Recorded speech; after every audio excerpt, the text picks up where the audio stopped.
Jacksonville Jaguars at the Miami Dolphins. Miami comes away victorious in this one, 20-17.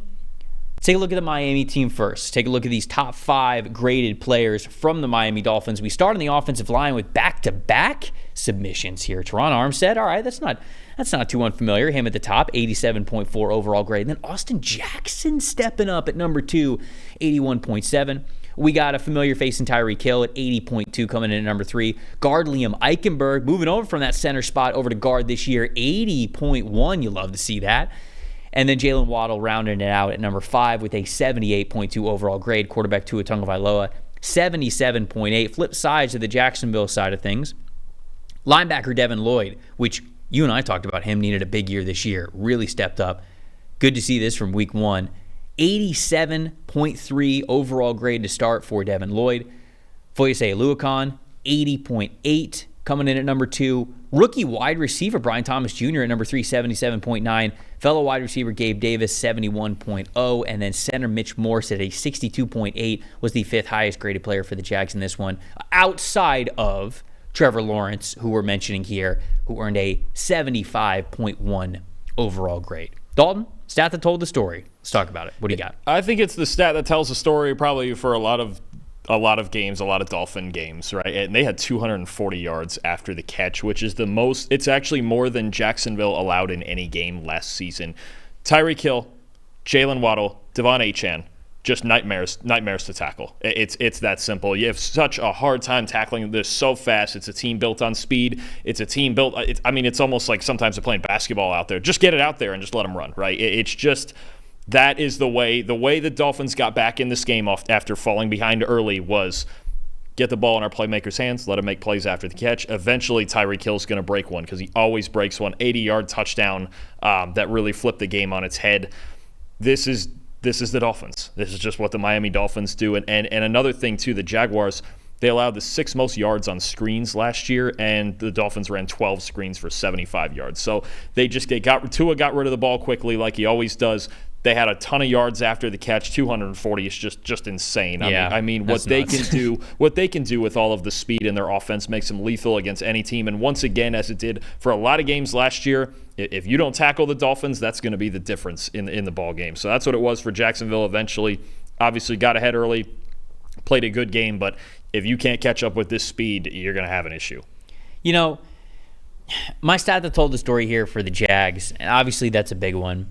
I think people are going to look at this game and look at the fact that the Jags really should have won this one. They had, what was it, a 92.3% chance to win the game with 3 minutes left in the third quarter. I mean, they really should have had this one. But I don't want to say that the Jags aren't good at holding leads because I believe the stat is they were 9-0 last year when they were holding double-digit leads. So it's not a team that like blows the leads all the time. But when I was doing some further research on it, when I went and found that, and then I was kind of looking a little bit further, third down and continuing drives is something that sort of plagued them, which is not great. When you look at the Jags on third down last year, 38.16 conversion percentage, which was just 17th in the NFL.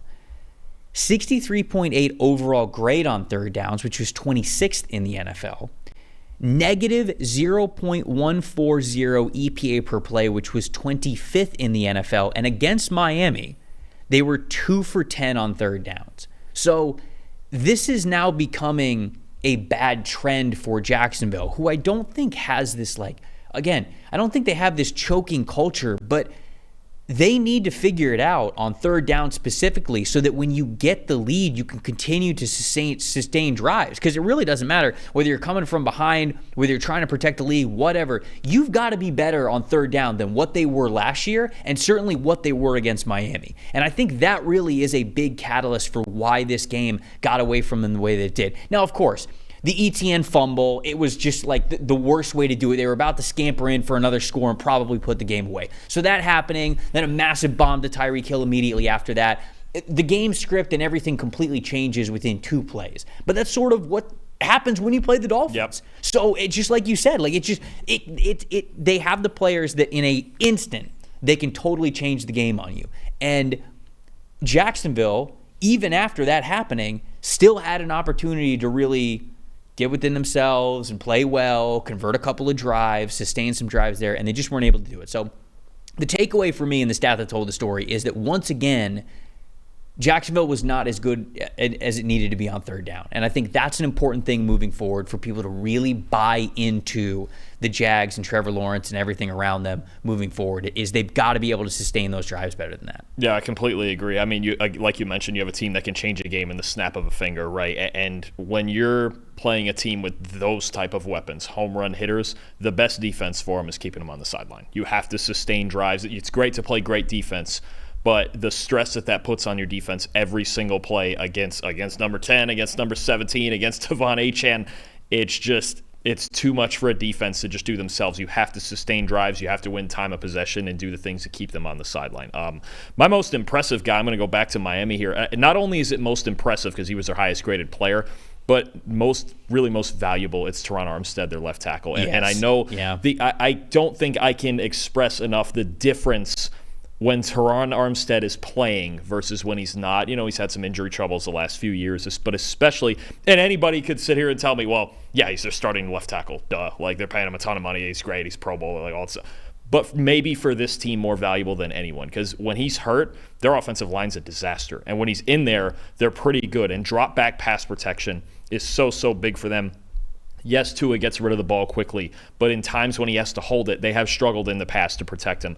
Armstead gave up 1 pressure on 44 pass blocking snaps. That's spectacular. And you saw it with guys like Austin Jackson and Liam Eichenberg, where the effect that he has on the other 4 guys and what he can do blocking individually one-on-one against maybe a team's best edge player on the blind, or not on, actually Tua's front side being a lefty. Okay, on the front side, cool. Good catch. Where it's like, that it changes everything for the team. So him playing that well, I think for this one, it goes into more of a most valuable category for me is Teron Armstead. And I'm just going to flip that the other way real quick with my most disappointing. That's Jacksonville's defensive line. Look, Josh Hines-Allen had 4 pressures.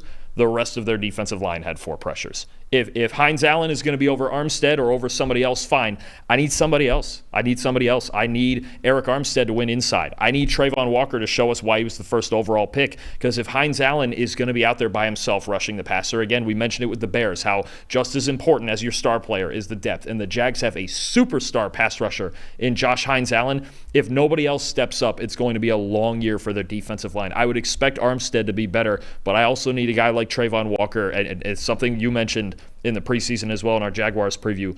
If Walker's not better and Hines-Allen's their only edge threat, and protections get easier to slide or chip or do all those things, then they're not going to succeed on defense because they need more from than just him being a superstar. They need the depth. It's frustrating, too, because you see the flashes with Walker, and you still do. There was one play yesterday. I don't remember if it was he used Austin Jackson or maybe he used a tight end, but he used one of Miami's linemen to create a pressure by just throwing them straight at the pocket, and it's just unreal strength and athleticism for Trayvon Walker. He's just got to, like you said, continue to be a little bit more productive. My most impressive, it's just the Dolphins' explosiveness all around. How they have built this team to where, like you said, Jacksonville opening the door a little bit. I mentioned they had a 92% win percentage in this game late in the third quarter. And the fact that they gave them a little bit of room, boom, they were off to the races after that. They have the horses to come back in any sort of race. And so I think that that's something that was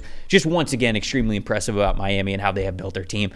Disappointing. A lot of Jags, I think, unfortunately, I think Christian Kirk is kind of one of them. You know, somebody in the chat, Riles, pointed this out. 2 drops on third downs from Christian Kirk. And when you're getting most of the looks on third down, he led the team in wide receiver usage and threat percentage on those third downs. You can't have those 2 drops. If they're going to rely on you, you got to be able to haul it in. But my other most disappointing was Andre Sisco as well. Safety, he's on the back end. He was unfortunately part of a couple of those explosive plays for Miami. So those are 2 guys that really have to be better as the season moves on.